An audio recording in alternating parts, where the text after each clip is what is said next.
Welcome back to our third and final segment. We're still looking at classification of matter, but now we'll turn our attention onto some of the important physical properties of material. But remember, it all has to do with the physical properties so that we use a certain material or substance for a particular application or use. Right. So we're still focusing on physical properties of different materials. Right.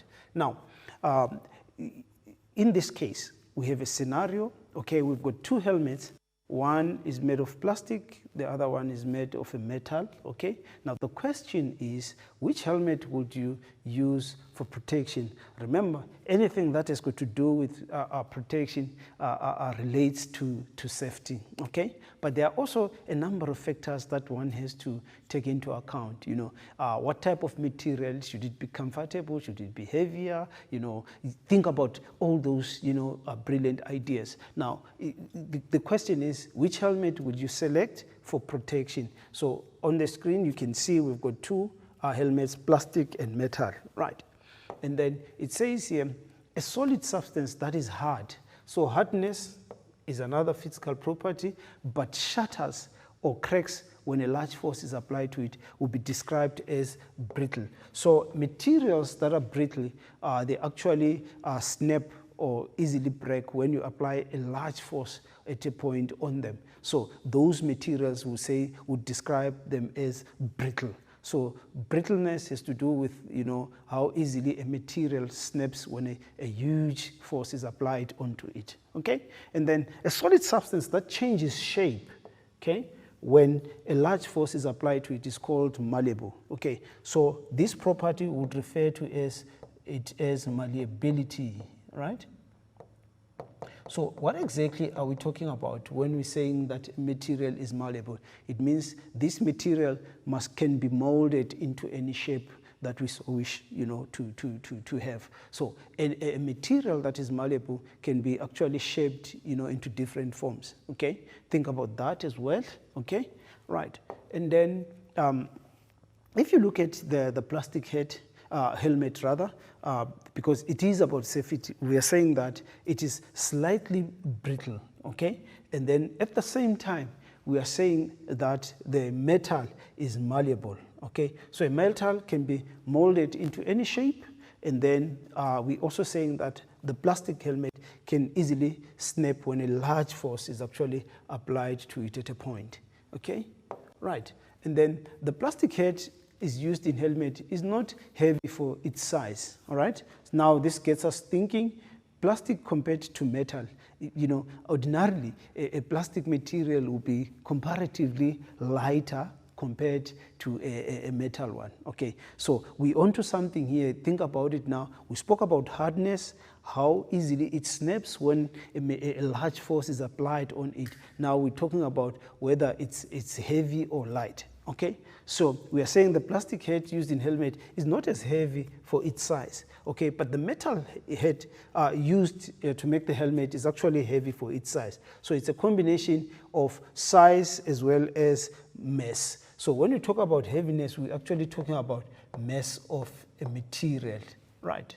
Okay, and then size, actually we're talking about how much space it occupies, which could relate to actually what we refer to as volume, how much space it occupies. So it's about the size and as well as the mass, right? Okay, so a solid substance that is heavy for its size is a substance with a high density, right?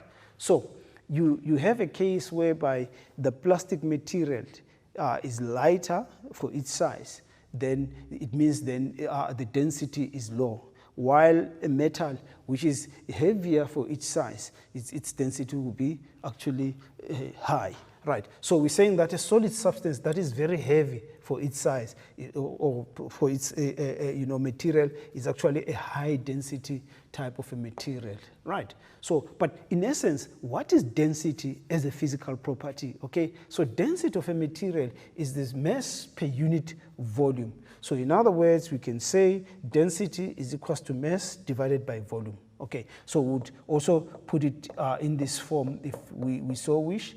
Okay, density, mass per unit volume. right?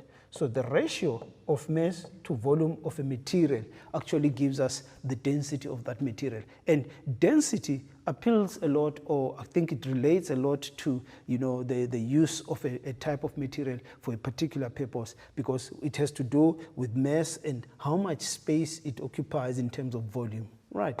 Okay, so in terms of the microscopic view, the packaging of materials, of particles that make up a material or a substance, and the amount of space they occupy determines the density. You can think about, you know, this is a very common example. If you think of a 50 kg of cement and a 50 kg of feathers, in both cases, the mass is 50 kg. But in terms of the space that each one of these materials occupy, the cement will occupy a very small space, you know, in terms of volume. So for its size, then it means it's high density. Because we are saying that density is actually equals to mass, okay, over volume, okay? That's what density is all about. Now, if that's a density, and then we are saying that cement takes a lesser volume for the same mass, it means it will be high density, okay?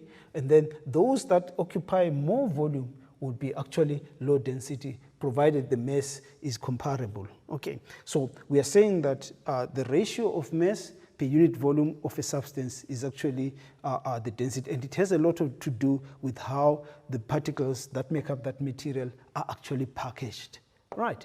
Okay, now if you look at the microscopic view at a particle level, you look at, let's say we've got substance A, which it could be plastic, this could be plastic, okay, because we have that background now, and then maybe this could be a metal that was used to make that helmet. You can immediately tell that the particles, you know, at a microscopic level that make up the plastic are loosely packed, you know, so they occupy a greater space compared to those particles that make up a metal, which are closely packed, you know, very tight. As a result, this will be high density and this will be low density. So this metal is actually high density, okay, because it occupies a lesser space, while this one will be a low density, right? Very important, you know, point.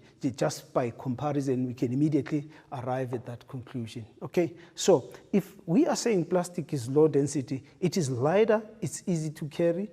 You know, you can walk around, you know, even in a construction site, because it's about safety.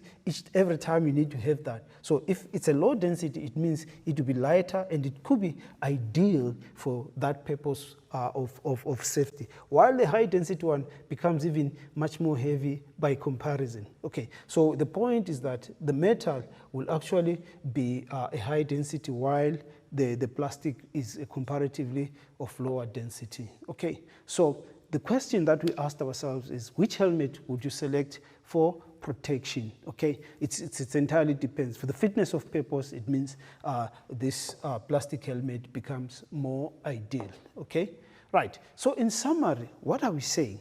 After all has been said and done, we've managed to look at the broad categories of what matter is in terms of pure and impure substances, and we further classified that these pure substances can either be elements or compounds. We didn't focus our attention on that for now, but we looked at impure substances in terms of mixtures, you know, homogeneous as well as heterogeneous. So in short, what are the things that we have to take home is that all forms of matter have got mass and volume. Okay, that has got mass and occupies space. That's the volume part of it. So, okay, so we classified matter into pure substances and impure substances, okay, which we refer to as mixtures. And then we looked at mixtures in a bit more detail, where we discussed homogeneous as the uniform mixtures, you know, while the heterogeneous are non-uniform type of impure substances, okay? And then also, we also appreciated the fact that matter consists of particles, and this packaging, which also determined, you know, the density and other physical properties that a particular material has, is very, very important, okay? And then we also agreed that the physical properties of a substance determines how it can be used, you know, as a material. So it is about the physical properties. So at the end of the day, if we get to a point where we say, for this particular purpose, we need this type of material, our choice will be actually influenced or be informed or be determined by the physical properties of that particular material. Having said that, I think it makes a lot of sense because we've gone full circle now, because we've asked ourselves the big question to say, what influences our choice? Now, the answer to that is simply the fact that it has to do with the physical properties of a material. For myself, Themba Ncube, is cheers and bye-bye for now.